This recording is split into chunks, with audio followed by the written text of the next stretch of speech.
Coming up, signing day is over, but Alabama and Auburn are both looking to add players. We'll talk about it all next, right here on SEC Country Live.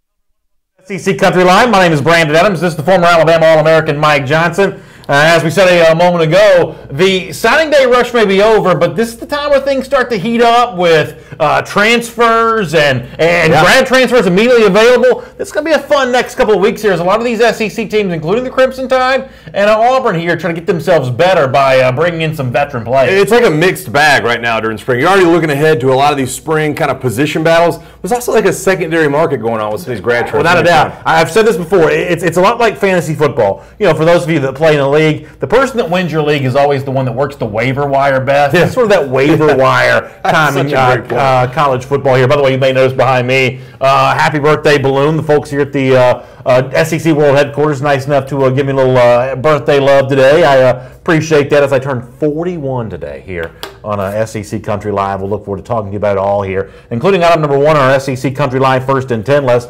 Let's start with the Alabama Crimson Tide here. And, you know, on signing day, we heard from Alabama coach Nick Saban. For the first time since before Saban became Alabama coach, Crimson Tide did not sign a quarterback for its 2018 class. And at the time, you brought up a great point, that it certainly seemed like Nick Saban was foreshadowing then something that is news here today, the idea of still adding a quarterback despite the fact that one was not signed on National Signing Day. Here's a little bit of Nick Saban from last week to set the stage for what we know now.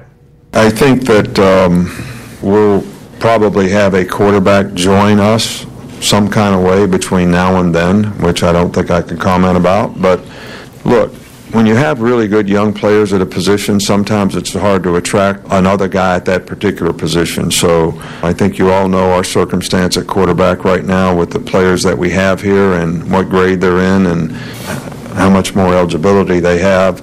So rather than reach for somebody, we would rather try to solve the issue maybe a different way with maybe a more experienced guy down the road.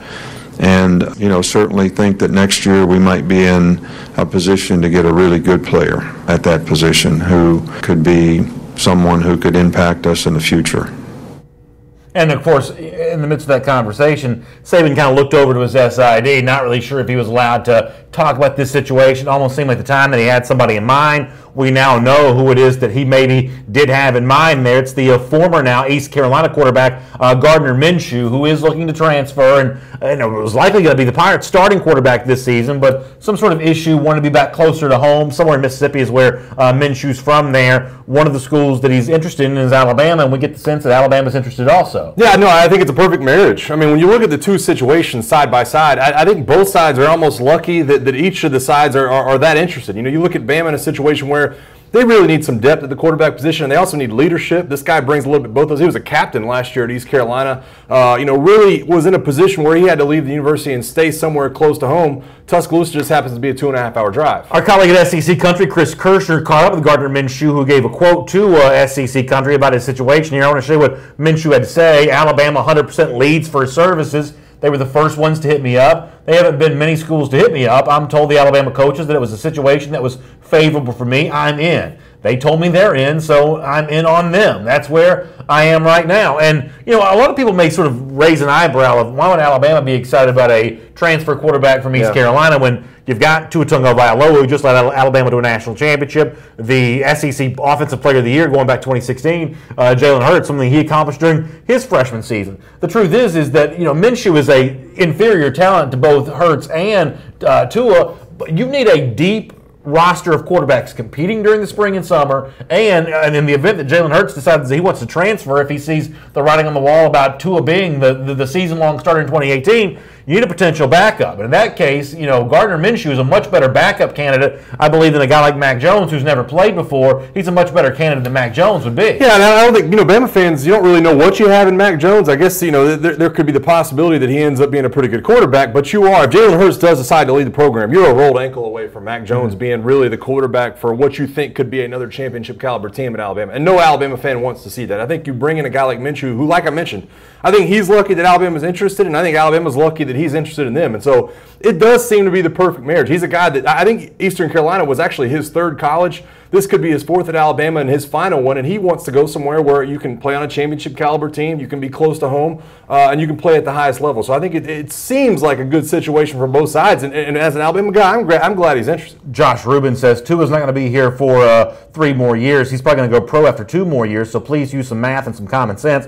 I don't know who that was a response to, maybe an argument going on in the comment section there. But, it is the issue of, you've got Tua for right now, you want to use him. You've got Jalen Hurts for right now. You don't know if you're going to get a chance to use him again. And I guess I would ask you, when you look at Jalen Hurts and the potential presence of Gardner Minshew, is this more about a competition during the spring and summer or a true insurance policy because Jalen Hurts might not be there to back up Tua this season? No, I think it could be a little bit of both. And I think, if you do have the possibility that Jalen steps away and it does happen this summer, then I think you do look at next fall and you say, man, he's a guy that could push Tua. Now, obviously, I think Tua is head and shoulders above what Gardner Minshew is, but he's a guy that's serviceable. I think it was 16 touchdowns, 7 interceptions last year at East Carolina. So he does bring that leadership role. And you mentioned it. I mean, this is a dangerously thin quarterback room. And so when you have a guy like that who has been a starter at the Division I level and has done some good things, I think it makes everybody feel a little more comfortable. A couple more comments here.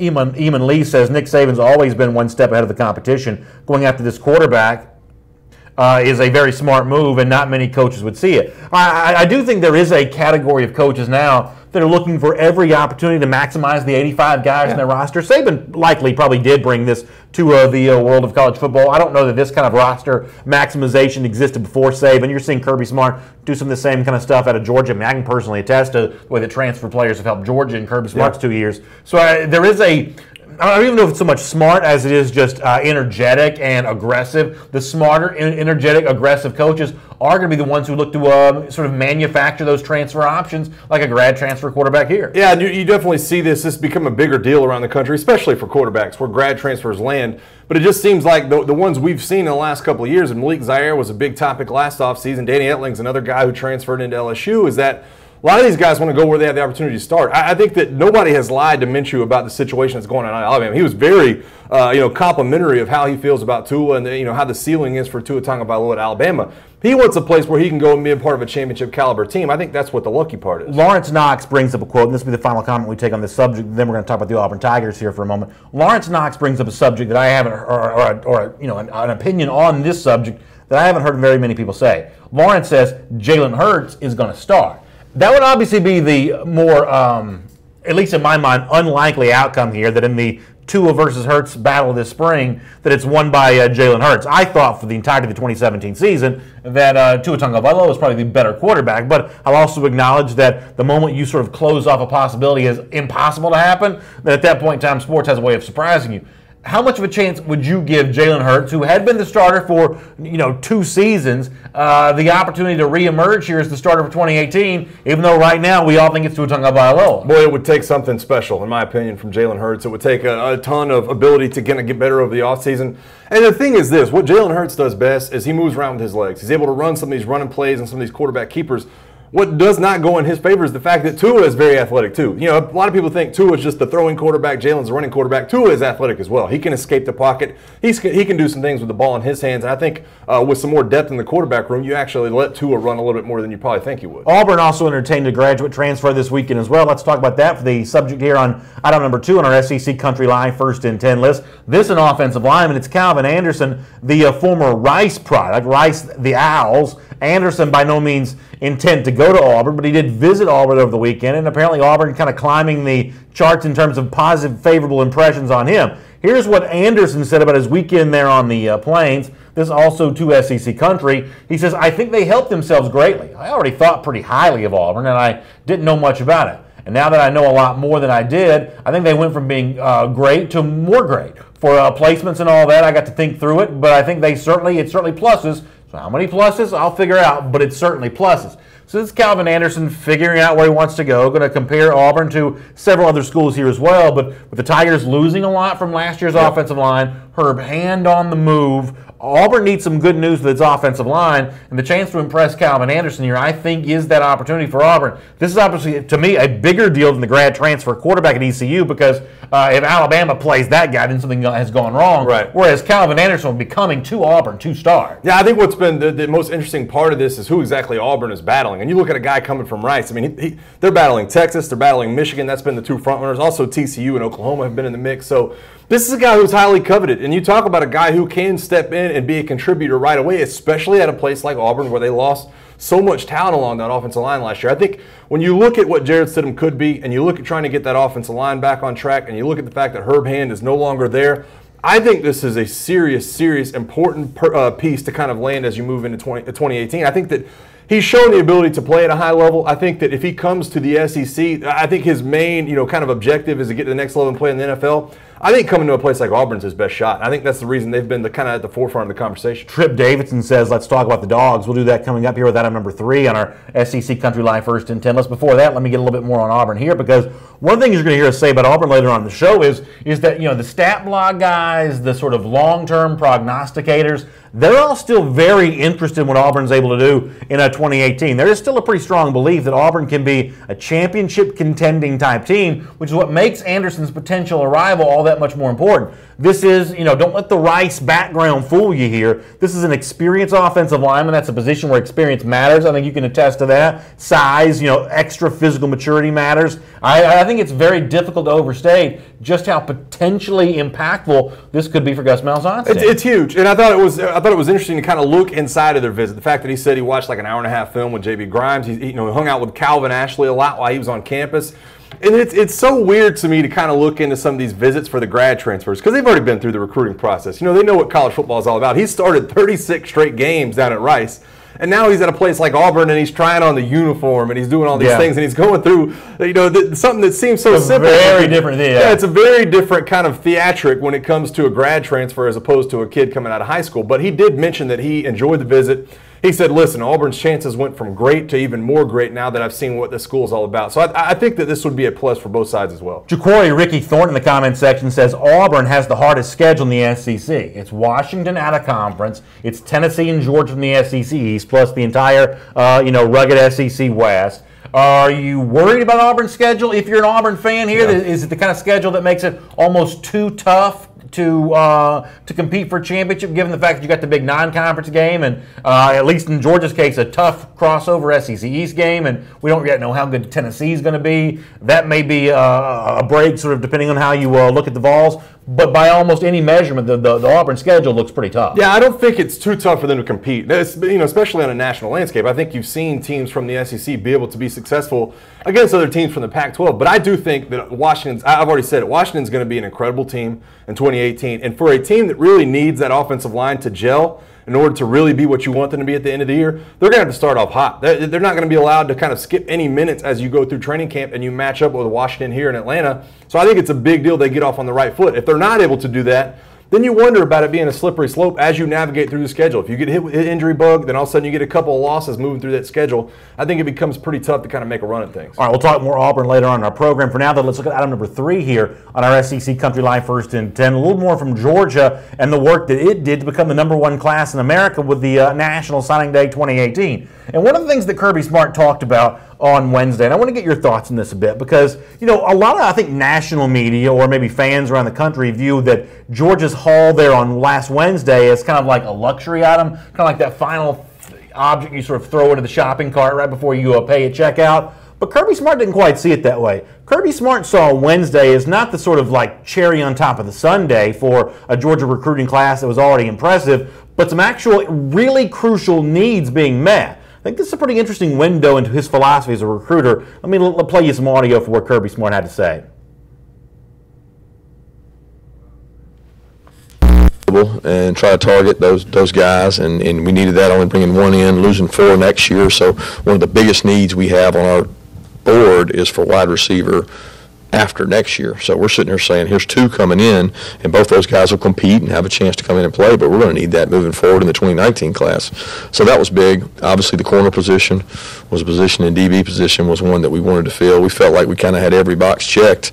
Maybe the safety box was one that was missing, and we were able to fill some of those needs today as well. I think it's an interesting point from Kirby Smart. He says the guys that we signed on Wednesday, 5-star cornerback Tyson Campbell, 4-star wide receiver Tommy Bush, Otis Reese, the 4-star linebacker who Georgia plans on using as a safety. These weren't luxury items. These were needs we had to meet. And listen, for the Alabama fan who still sees himself as the reigning college football national champion, I think this is an important thing to bring up here. That the work that Georgia did on recruiting on National Signing Day was not to sort of leave everybody else in the SEC in the dust. They may leave most of this conference in the dust. They certainly leave most of the rest of the country in the dust from a talent perspective. But the guys that Georgia brought in were only sort of there to kind of help it make it be more of a fair fight against Alabama. Maybe bring the roster strength up to even. Nobody, I think, understands that better than Kirby Smart. That this is not about obliterating the SEC. It's about drawing even with Alabama and having the same kind of 4- and 5-star ratio that Alabama has. And that's kind of the takeaway that I had there from that quote from Kirby Smart. No, I think my biggest takeaway from it was very similar. And I think this is Kirby. I think nitpicky is the right word. As you start to move and your roster gets to be so good where you get 5-star guys at almost every position group in every meeting room, then you get that Kirby Smart that starts looking at 2 years from now the wide receiver core, or 2 years from now where the corners are going to be. And you can start being almost nitpicky. You can start saying, man, you know what? We're only averaging like 4.5 stars at that position. We really need to get that extra. It's really nice, and Georgia fans are going to figure that out. That it's getting to be at a point at Georgia right now where you have had a couple of good signing classes in a row. And as Kirby Smart continues to do this, I don't think it's any secret they're going to have a good signing class again next year. He can continue to get into the minute factors that really make this team get over the top, such as signing, really focusing on positions in upcoming years. Robbie Eversole says they're trying to catch up to Alabama, and that's right. That's the point you were also making there as well. And if you want to, be better than most teams in the country, all it takes is a top 10 class. All it takes is a handful of 4- and 5-star guys. But if you want to truly beat Alabama in January, Georgia found out just how hard that is, even in a game when you thought you had it won. If you want to beat Alabama, you have to be elite at every single position. And if you're a Georgia fan, I think you take some comfort in the fact that Kirby Smart sort of embraces that challenge of, hey, we got to plug every hole, not just on the starting 22, but on the 3 deep, for the backups behind that, if you want to take care of business and be as good as the Alabama Crimson Tide. The other thing that kind of comes to mind here as well is, Kirby Smart talked about just how much of a challenge it is in that final moment. You've had the relationships, you've had all the visits, you've done sort of everything you need to do, and yet you still go into that final 24 hours kind of not knowing if you're going to be able to close with some of these guys. I thought Kirby gave a very honest assessment of what those sort of final couple days are like leading into National Signing Day on Wednesday. A little more from Kirby here. Have you looked at my face? I have not slept much lately, so it was a sleep deprivation. It was a lot of work. I want to give our staff and the support at this university academically a lot of thanks, because without the support of the people on this campus, this university academically and athletically, none of this would be possible. But our coaching staff did a tremendous job. There was some time yesterday that we might have only signed one guy today, and it all changed throughout the last really 48 hours, but excited about the guys we were able to get. So there's a lot of interesting comments coming in here, Mike. Let me read a few of these to you. Solo Lewis says that if Kirby Smart wants to be the Nick Saban of recruiting, he's got 6 more classes to go to catch up. Jason Sweat, though, says Kirby is a better recruiter than Saban, partially because he's getting old. Age affects recruiting. Randy Colwell says that Nick Saban is no longer the best recruiter, that Kirby Smart is as well. So kind of on and on you go here with different people sort of weighing in on whether they think Nick Saban or Kirby Smart's the best recruiter. Does Kirby Smart's success this year #1, last year #3, Saban kind of dropping down to a level we really haven't seen him in a few years, does this change your opinion of who the top dog recruiter, no pun intended, in the SEC is right now? It hasn't fully changed my opinion. I still think when you look at the class that Nick Saban was able to get on campus last year, it very much mirrors what Kirby Smart was able to do this year. When you look at, obviously, Tua and the wide receivers you're able to get and some of the younger guns you're able to bring in. But I will say this. I do think there is something to age playing a factor. And I think you have a lot of energetic young coaches around the country that are recruiting at a higher clip for this past season because of the energy they bring to the table. I think Dabo fits in that category. I think Kirby fits in that category. I think Jeremy Pruitt will fit in that category before too long. So I'm not ready to say that Nick Saban's done recruiting. I think he will bounce back in a big way next year. But you do watch for maybe a trend of turning the corner. If Georgia is able to sign the #1 class again next year, you have to give hard consideration to that. Bo Molinari, I believe this is a shot here. He says, Kirby's very articulate for a Georgia guy. That's a shot. Oh, listen. Come on, Bo. Listen. Come on, Bo. I mean, listen. come on. Georgia fans can't complain at all about getting shots taken. It's my birthday. Bama fans take shots all day, every day about being from the state of Alabama. And it does crack me up because there is no state in the SEC that can really poke fun. There's no state. Let's be honest. There's no state in the SEC that can really poke fun at another state. I mean, it just is what it is. You got Josh Rubin, the Alabama fan, in his Facebook profile says Kirby lies to recruits. Listen, how many times over the years, Josh Rubin, as much as anybody ought to know this, how many times over the years has it been said, oh, Nick Saban, he just lies to recruits? They all lie. I mean, like, how much spilled milk are these Alabama fans going to cry over right now? Is that an Alabama fan crying over that? I think they all lie. I don't think it's any secret. They all lie. Well, you know, that's what recruiting is to some extent. You have to have the decruitment once you get on campus, but once you get those guys aside on the dotted line, it's a different story. These guys that signed at Georgia, they just have a great respect for amateurism. They love the fact that Kirby Smart's going to show them a terrific academic environment. Exactly what it is. Yeah. By the way, let me change the subject here for a moment. I'm much older than you. The birthday makes me even a year older than you. I told you on Thursday not to shoot your mouth off because people on the comment section are already talking about the fact that on Thursday Mike said, "Oh yeah, come back to the show on Monday. The 15th is going to be gone. The 17th is going to be up there." Well, I didn't want to overshadow your birthday. We talked about having a ceremony. Yeah. We ain't having no ceremony. We're not getting the 17 put up there. Yeah, it's coming. It's coming. Yeah, I'm sorry. That's on me. You're right. I shot my mouth off. Yeah, you really did. You're right. I tried to tell you. I tried to get that done. I told people it just didn't come through, man. I told people the other day, and listen, you can see, I've got no motivation to do this whatsoever. I said by A day, we'd have the thing changed to 17. That's giving us like, what, 2.5 more months? Yeah, that's a lot. That's what you got to do. You got to set the bar low. You got to under-promise and then over-deliver. Set the bar low and then shock everybody by coming in a little early. That's exactly right. All right, let me move on here to item number 4. We'll take a lot more of your comments here on SEC Country Live. I want to do item number 4, though, here. Pretty interesting comment from Dan Mullen. You know, the other day we kind of talked about what he said sort of behind closed doors with some Florida fans and boosters during a Q&A. Took a mild shot at Georgia. Dog fans have continued to have fun with that ever since then, but the blind squirrel finding a nut and one SEC championship, not changing things for the Georgia Bulldogs. We've obviously talked about that part already. There was something else that came up in the same Q&A, the idea of a role for Tim Tebow, the former Gator quarterback, Heisman Trophy winner, back at the University of Florida again. I thought that Dan Mullen gave a pretty interesting answer to this. Here's what Mullen had to say. He says, I've talked to Timmy, and I'd love to get Timmy back in the program in whatever role he'd want to come in. He's got a lot of things going on. I talked to him the other day. Hey, what are you doing? He's like, I'm taking batting practice. He was somewhere in California or Arizona. He's got baseball going on. Before that, he was in Southeast Asia on a mission trip. So his plate's full, but we'd love to get him back in whatever capacity. Now, the thing that he doesn't mention there is a broadcaster, but ultimately, this is what the issue is for Tim Tebow. Do you want to be a broadcaster, or do you want to kind of go back home again and do something with the University of Florida? I got to say, and listen, obviously as a Georgia person, I never cared much for Tim Tebow as a player, but in terms of what his impact could be in his post-playing career on Florida, I think this is the kind of thing that could be a benefit for Florida if Tebow was around a little bit more. Now, as Mullen said, he is busy. I don't know that he'd ever want to kind of come back on any kind of full-time basis, but at a certain point in time, what are you going to do for a living? It's sort of nice to sort of bounce around from one thing to the next, but are you ever going to do something for a living? And working around Florida, being a part of that program in some sort of capacity, maybe that is the best path forward for Tebow. It would certainly be a huge benefit for Florida. I don't think there's any doubt in my mind that it's beneficial for Florida. And first of all, I do want to give a little bit of shout out to Tim Tebow for his night to shine. Oh yeah, great stuff. Weekend. Terrific Absolutely, stuff. One of the most incredible events done nationwide, and you have to show respect to a guy like Tim Tebow for doing it. Now, that being said, this would be a home run for Florida. I just don't know that Tim Tebow is at that age. What is he, 30? He's my age. So he's at that age right now where he is figuring out, hey, what am I going to do for the next 10, 15 years of my life? At some point, I would have to expect that he becomes an integral part of what they're trying to do at Florida. This is something that I wish Bama did a little bit better. Florida brings Steve Spurrier back. You've had Philip Fulmer up at Tennessee. I know that Georgia does some things along that, along that road. But having Tim Tebow back to where, I don't know what his schedule is. You just call him an ambassador. You walk into booster meetings or whatever. You shake some hands. You're a part of these recruiting trips.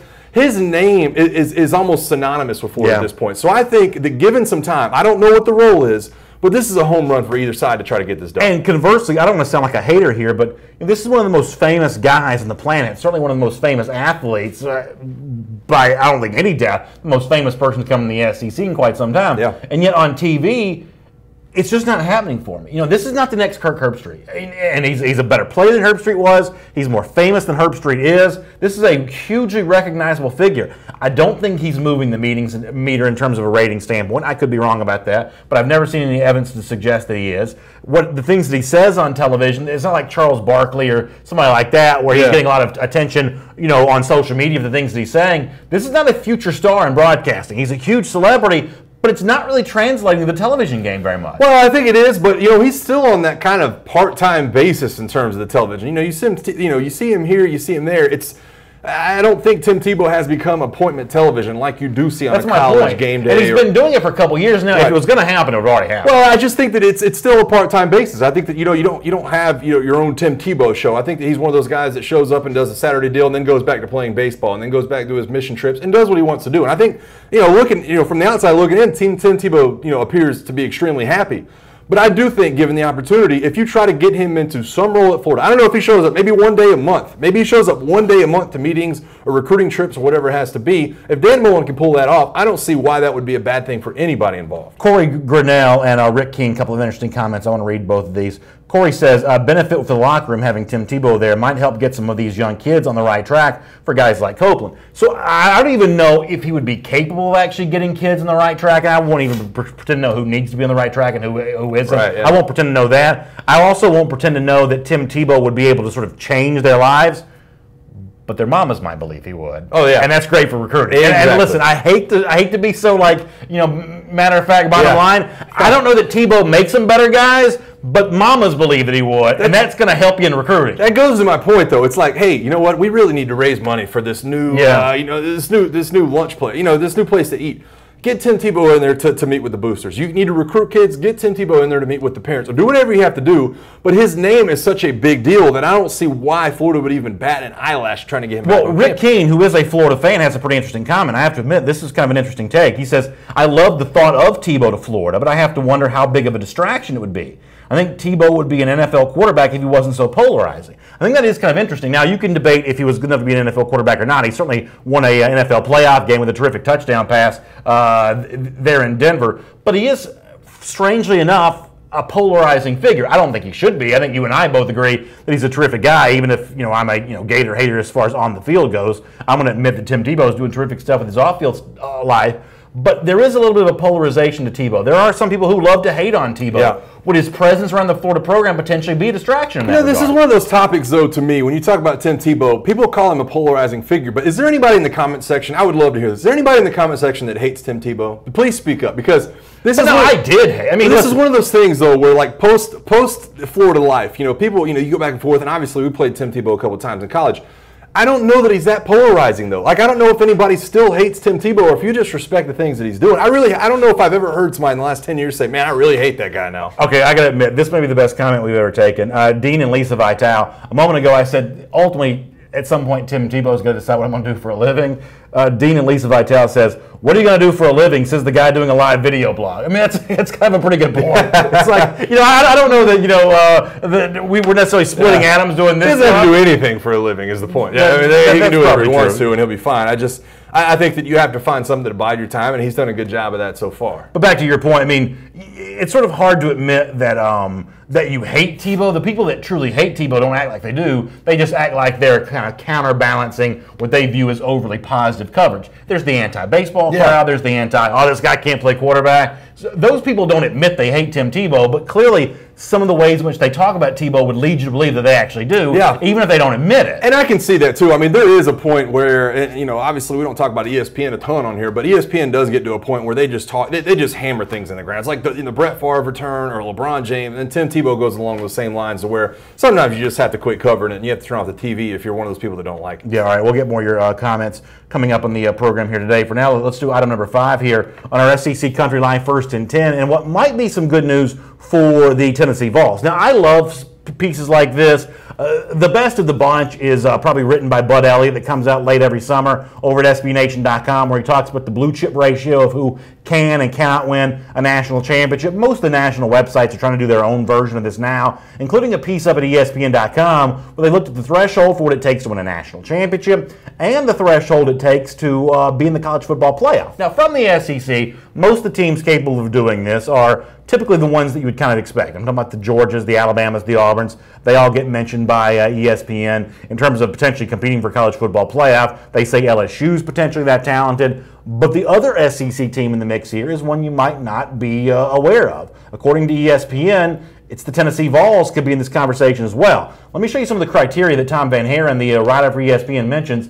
Since the playoff's inception, almost every team that has played in the college football playoff semifinal has averaged a recruiting class ranking of 15 or better for the 4 years prior to their playoff berth. The only exceptions to that rule have been Michigan State, Washington, and Oregon. What we go on to find is, if that is the sort of ratio that it takes to compete for a college football playoff, Tennessee's in the mix there because they've averaged a top 15 class over these last 4 years. If you're a Vols fan, how good does that make you feel? I think it makes you feel a little bit better. I have to admit, I was kind of shocked when I sort of read this, and Tennessee kind of fits in when you talk about the recruiting and being in the top 15. But when you look at the other rankings they put side by side, and I've got it right here.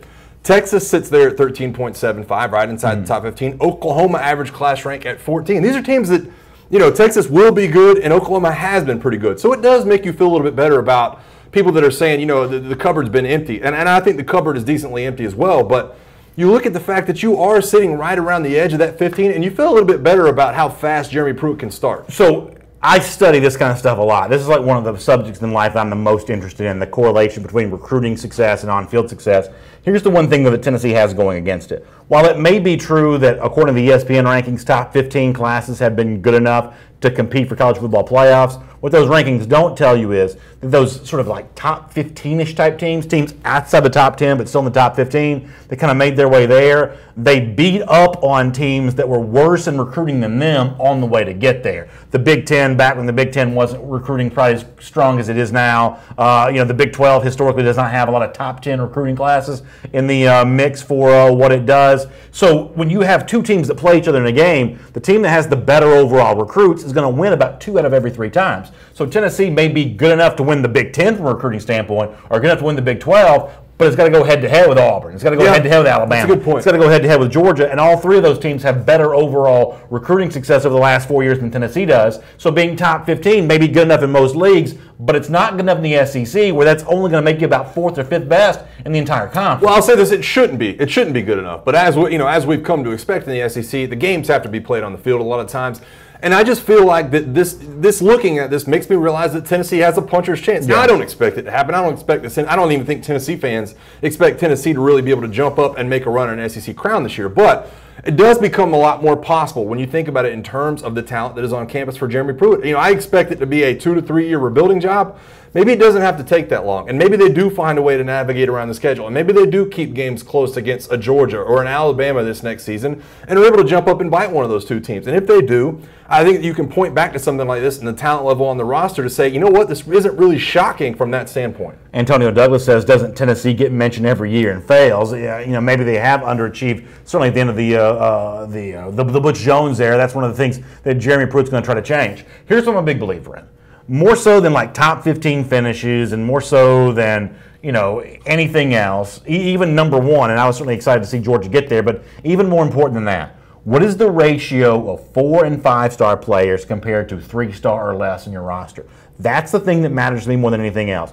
Do you have a majority of guys who were 4- and 5-star players coming out of high school, or guys that could be NFL talents? That's what the 4- and 5-star designation signifies. Do you have more of those guys, or do you have more of 3-star guys? Right now, the overall rankings for Tennessee may look fine. A lot of that is sort of based on some of the large classes that Butch Jones signed early on in his tenure there. But the overall ratio of 4- and 5-star players to non-4- and 5-star, that's an area in which Tennessee does not stack up. So I believe, and I say this with all due respect to Vols fans, this statement from ESPN is actually misleading. The Vols roster is nowhere near as talented as ESPN describes it. Yeah, I think it's misleading, but here's why I think it's important. Because, and it's like I just use the term puncher's chance. You have you can throw a Hail Mary at some point and win some of these games. Yeah. And I think when you look, I think Oklahoma is a perfect example of this.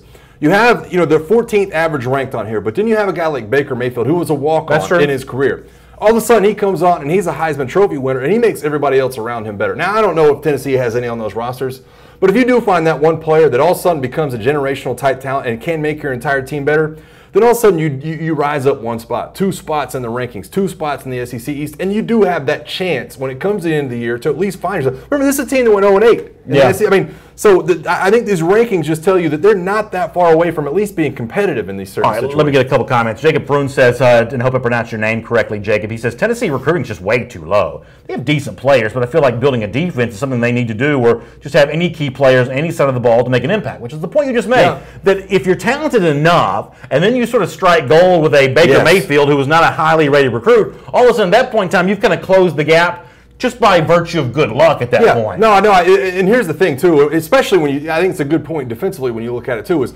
the talent between being great and being good defensively when you're being recruited is I think it's miles. Yeah. I think that, listen, you either are a great defensive player when you're coming in the SEC or you're just not very good. I think that's the reason you have those discrepancies when you talk about Big 12 defenses and SEC defenses. It's just a wide gap. A couple more here. Jeremiah Wilcoxon says Tennessee's in a rebuild this year, going to be tough, which ties into what Tim Grindstaff says. What Tennessee has against it is they have an unproven head coach. Listen, I love Jeremy Pruitt as a recruiter. If you give him time to recruit, there's no doubt that he's bringing in talent. But there is that tiny fear, even if it's just a minuscule fear. There's that tiny fear that a guy that's never head coached a game before in his life may fall flat on his face once the season begins. Is it likely to happen? No, it's not. But it's not done. It's not zero. It's not a 0% chance that the moment's not completely too big for him. Yeah, I think you look at time management, you look at game management, you look at in-game situations, you look at his CEO style, where all of a sudden Jeremy Pruitt is, he's not focused on just a defensive game plan. Now all of a sudden he's sitting in on the offensive meetings, wondering what the philosophy is going to be over on the offensive side of the ball. So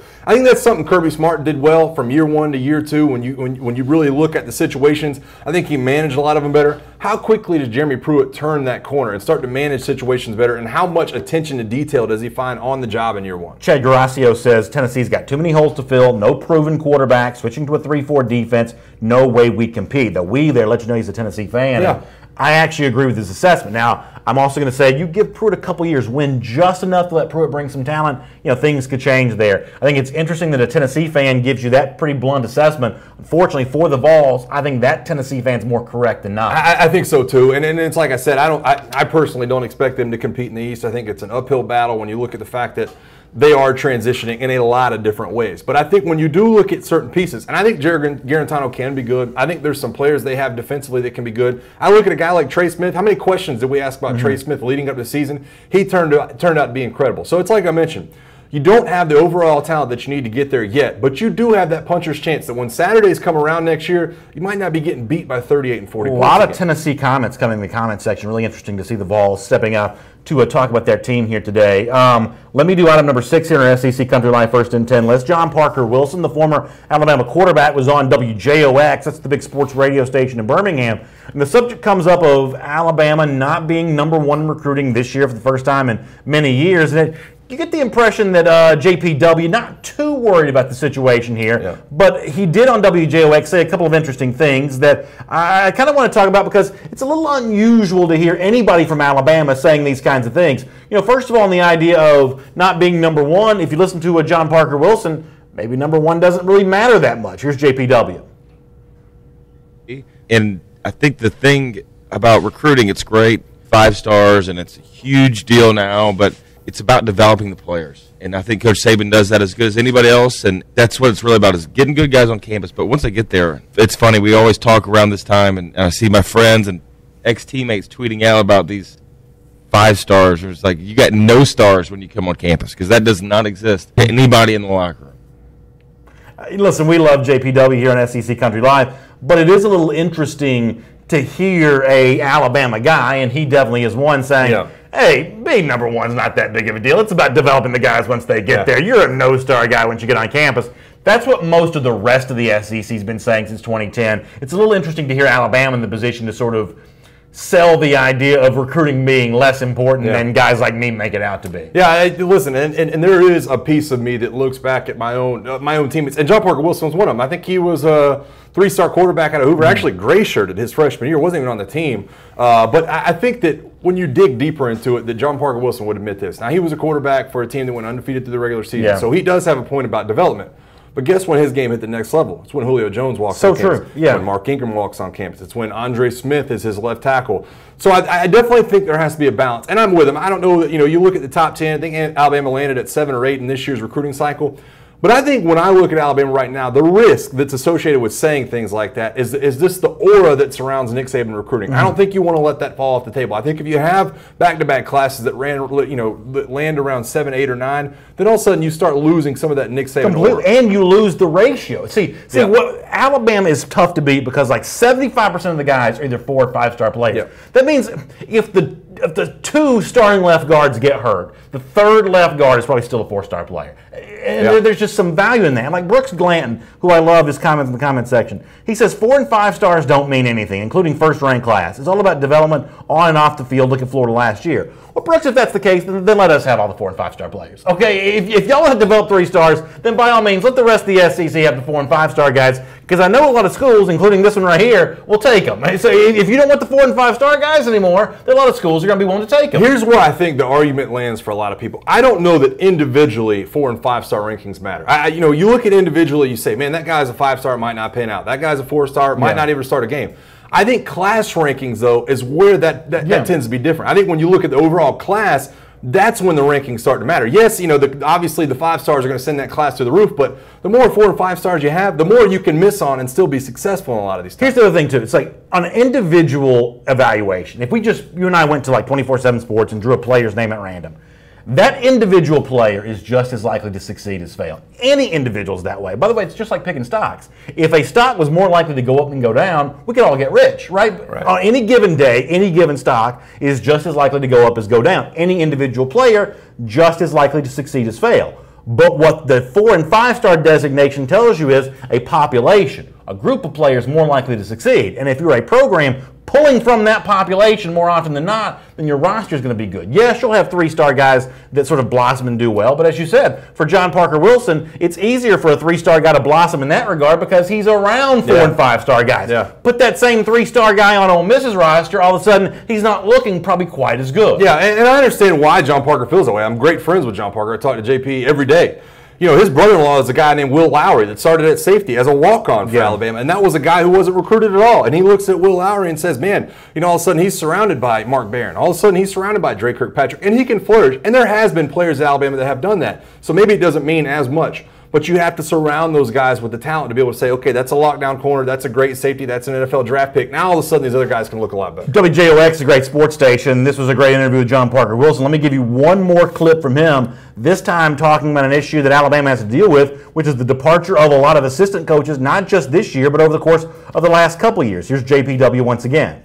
I think the biggest thing, too, is our good recruiters are leaving every year, and the assistant coaches are the ones that are doing the relationships and have the relationships. And when they turn over as much, to still be doing that good with the turnover of coaches we have, that's tough when you lose so many coaches. So for me, it is inarguable that Alabama's class is not as good as they have been. That's an inarguable point. And if you're an Alabama fan, you ought to be a little bit concerned about the fact that you have dropped down in recruiting.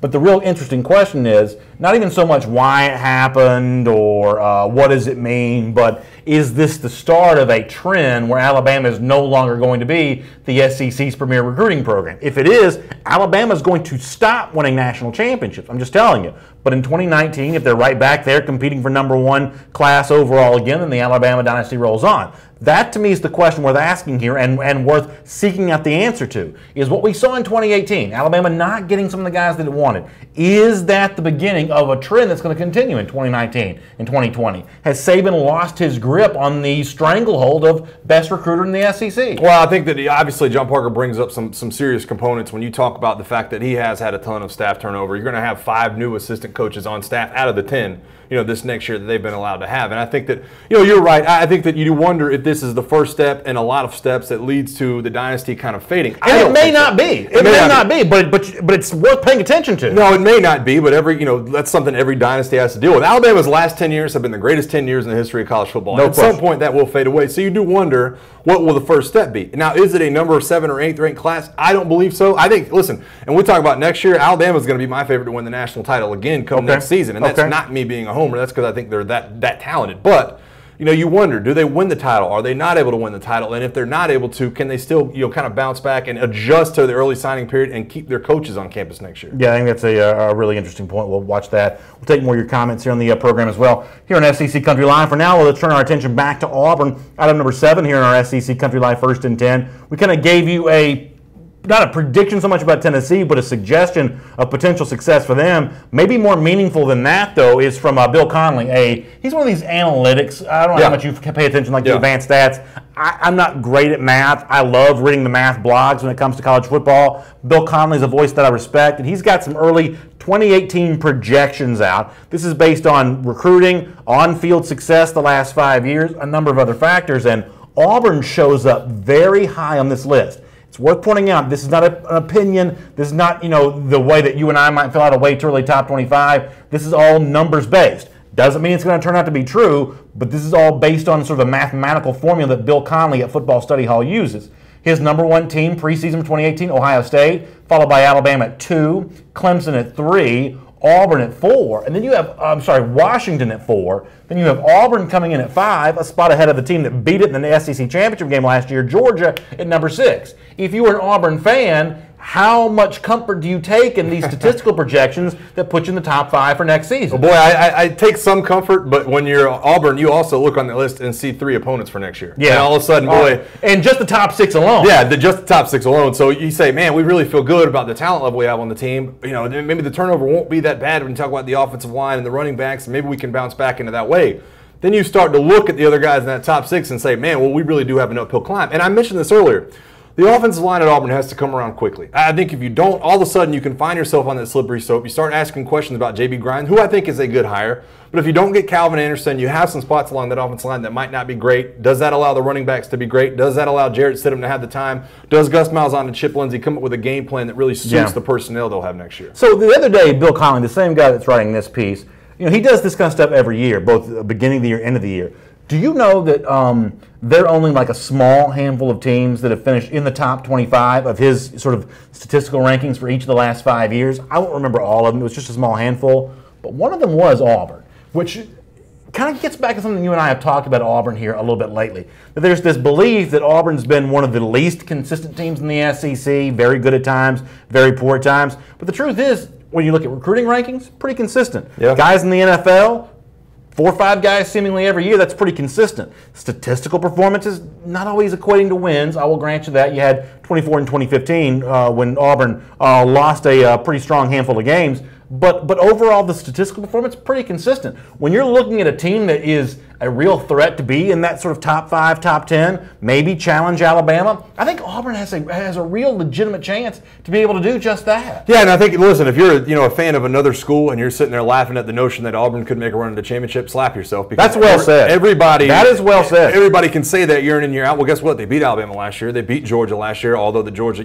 got that second one.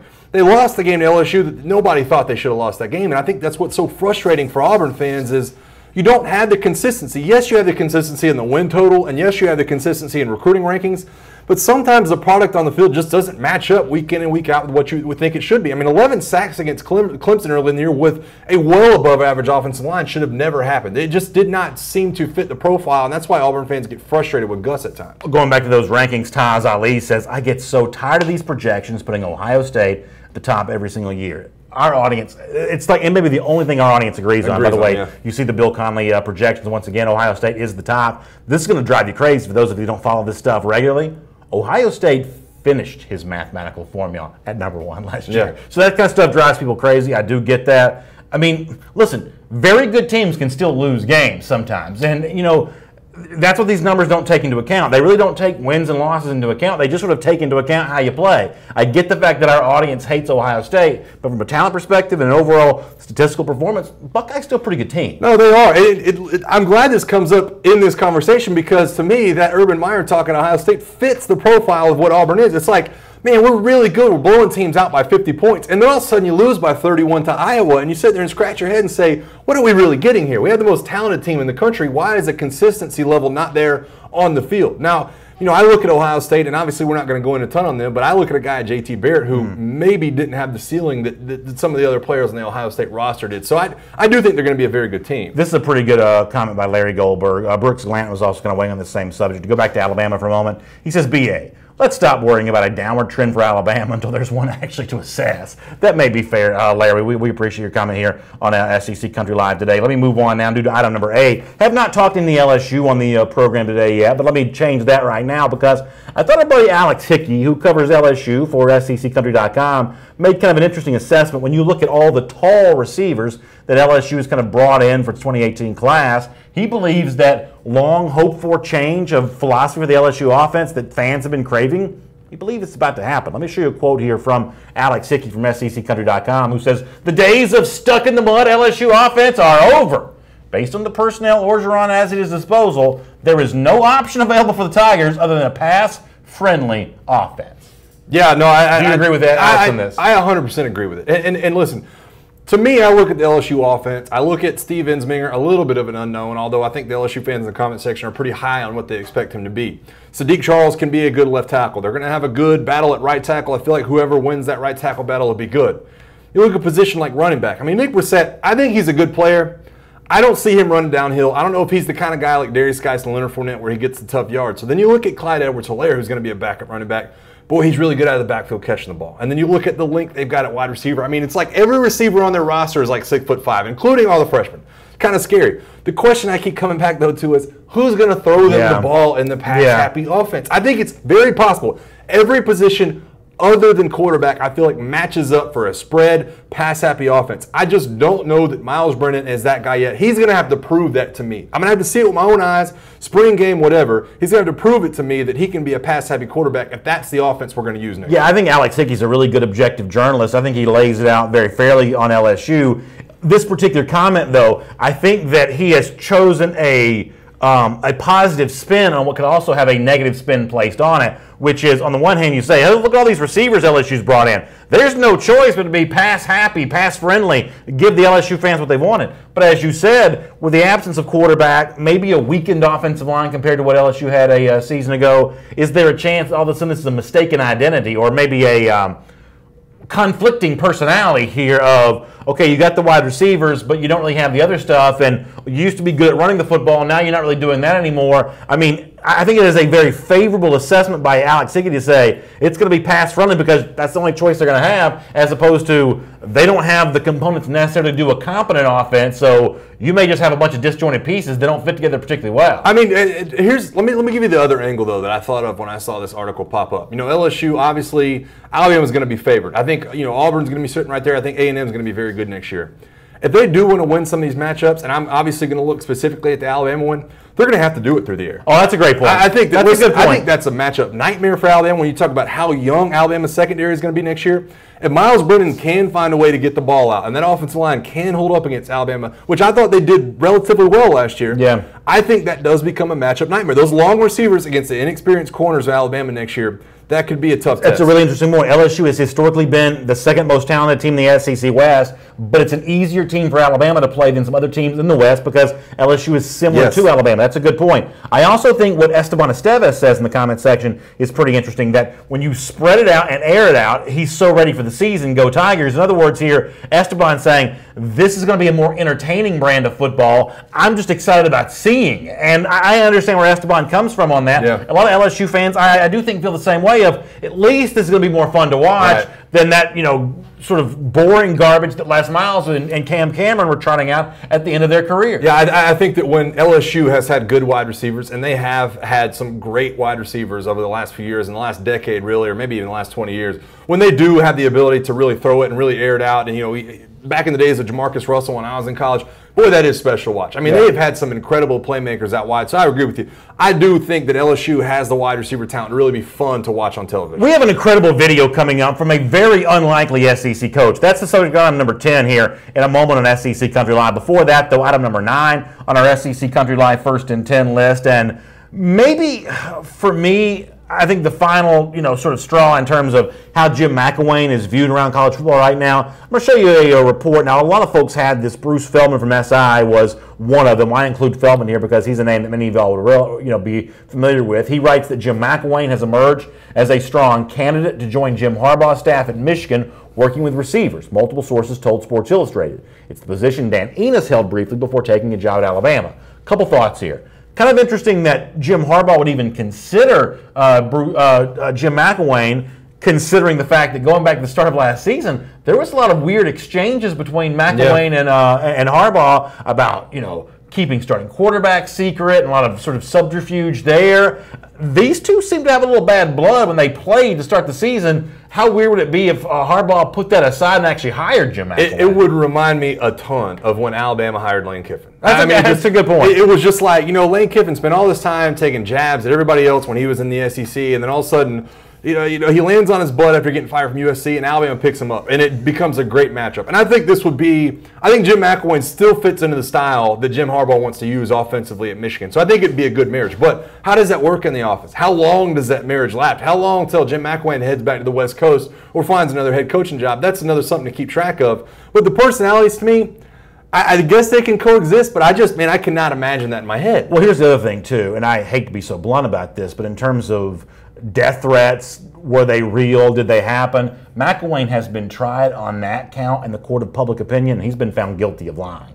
Because this was a very successful coach at Colorado State, won the East twice as a head coach at Florida, had it kind of fall apart for him in 2017, he got fired. But that's the kind of guy with the resume who's coaching again somewhere the very next year if he wanted to be. If you're taking not an offensive coordinator job, but a wide receivers coaching position at Michigan, for a coach Jim Harbaugh, by the way, who's not standing on the most firm ground right now, that's Jim McElwain just looking for a job anywhere he can get it. He has been found guilty in the court of public opinion about lying or at least exaggerating those death threats.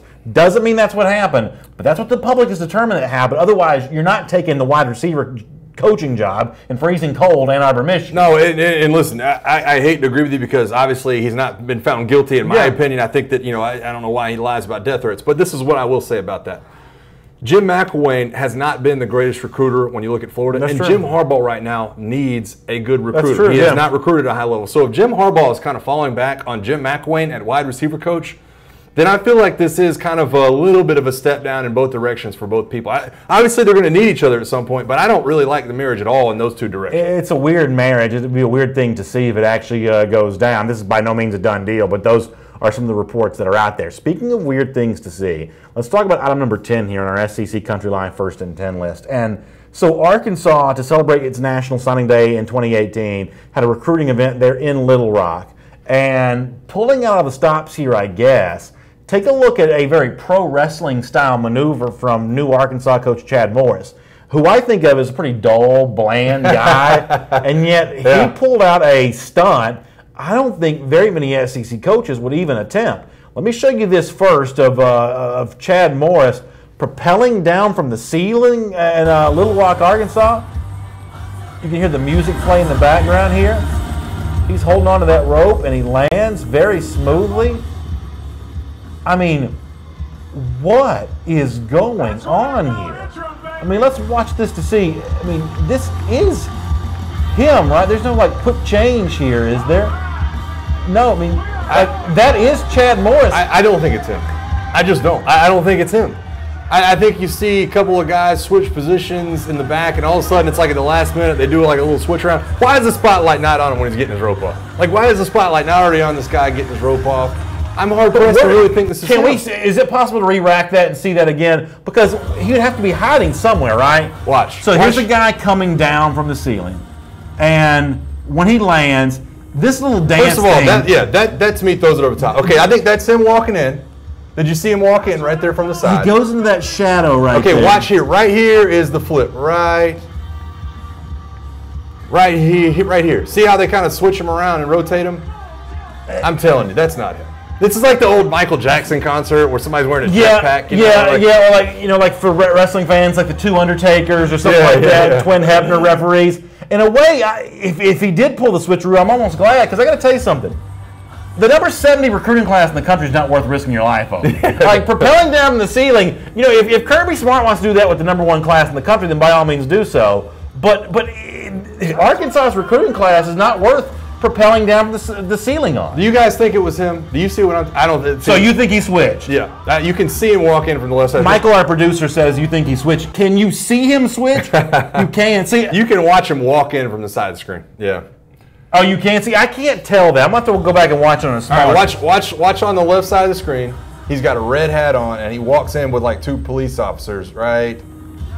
See him right there. The dancing. Oh, okay. Oh, yeah. Okay, so, anyway, okay. I didn't mean to ruin that. Bo says I ruined it. But I'm sorry, Bo. Is it still a good stunt, even though he didn't do it himself? I mean, magic shows don't do the magic. I think it's a great stunt for Arkansas, because how many times have we said, man, there's just not any attention on Arkansas. He's not drawing any attention to himself. Doesn't have that personality that says, man, come play for us. And we talk about young, energetic coaches. He really hasn't fit that bill. So I think when you look at it from that aspect, something along these lines, drawing attention to himself, I think it's something Arkansas 100% has to do. Well, another Arkansas 2019 recruit also kind of drawing attention to the program here. We've seen the sort of hat shows and the decisions, for these recruits be kind of a deal for a while. What we haven't seen is what this young man did, where he had like the cookie cake, like the Texas A&M cookie cake, the Arkansas cookie cake. It's Dorian Gerald is the guy here, and he chose Arkansas by sort of diving in and eating that cookie cake. Now, first of all, I kind of like this as a spectacle too. I'm going to dock you some points though. It's such a rookie move to only have frosting around the outside edge and only a little bit of red frosting in the middle. You got to go white frosting all the way across and put the red writing on top of the white frosting. You can't give me a naked cookie cake. You gotta go totally like scorched earth, carpet bomb the white frosting all across the top there. Boy, we have reached peak like mid-February SEC coverage if we're talking about the frosting on the cookie cake. Listen, it's I don't know if y'all realize it's actually my birthday. I don't know if I mentioned that. No big deal. Tonight at my house, we're going to go cookie cake crazy. A cookie cake as big as this table. You better believe you're not going to be able to see any of the chocolate chip cookie. It's going to be totally white frosting all the way across. You got to make sure you bring in some leftovers tomorrow for sure. And an insulin shot. Yeah. But that's such a good point. It does look tasty though. Do you know what? Arkansas pulling out the stops and recruiting, generating some attention. I ain't mad at you for that, even if Mike and our producer Michael did sort of sniff out your stunt being a fake. All right, let's get ready to close out the show the way we always do here in SEC Country Live. We're always looking for champions of life, and speaking of champions of life, today it comes from the place where champions of life originated, the University of Tennessee. Now, I'm going to tell you, I sort of feel sorry for this guy, although I'm not sure he cares or wants us to feel sorry for him. Recently, Tennessee coach Jeremy Pruitt let it be known that they are not wearing the smoky gray uniforms anymore. No gray helmets, no gray, jerseys. Tennessee's worn all gray in the past, but Pruitt's not going to do that. Apparently, Pruitt didn't make that announcement fast enough for one Vols fan who had gotten the smoky gray helmet tattooed on his arm. I think we have some footage we can show you here. First of all, that is an amazing tattoo. I have no idea how bad that could have hurt. Is the tattoo now less cool that Jeremy Pruitt has said that the gray helmets are not worthy of us wearing anymore? This was a dumb idea from the Butch Jones era. No. Does it make the tattoo less cool? No, I don't think so. I think it's still a great tattoo. It was a great looking tattoo. It's great art. I mean, does he have a T on his pants too? Does anybody else notice that down there? It's something going on. Yeah, I believe he does. Yeah. Too. I mean, I don't think it makes it any less cool. To me, if you're going to get a tattoo, this is kind of along the lines you want to get. I don't care if they're wearing those uniforms. I mean, like he's getting that thing done all near his veins and everything. How dangerous is that? Yeah, I don't know. Listen, you ain't going to find a tattoo on me. I mean, let me go back up here to my producer Michael here. He can spoil another piece of video. Is this a real tattoo or is this just like a big decal wrap? A real tattoo. I think it's real too. It looks great though. Good for him. Now, if this was you get the tattoo of the Tennessee helmet at number 15 and keep saying you're going to change it to 17. That's what you would do. I'd have to get it erased. You can't get that. It was 12 when I got out of school, for God's sake. All right, well, anyway. Thanks for being here with us today on SEC Country Live. If you missed a portion of our broadcast, you can check out our podcast. It's up for you on iTunes immediately after the show. It'd also be a huge help to us if you'd share the show with your friends on Facebook. Let them know we're talking about the SEC each and every afternoon here on SEC Country Live. For our friends who watch us on YouTube, special thanks to all of you as well. We really appreciate that. We're back again tomorrow afternoon, 3 p.m. Eastern Time, for another episode of SEC Country Live. Y'all have a great day, and we'll see you then.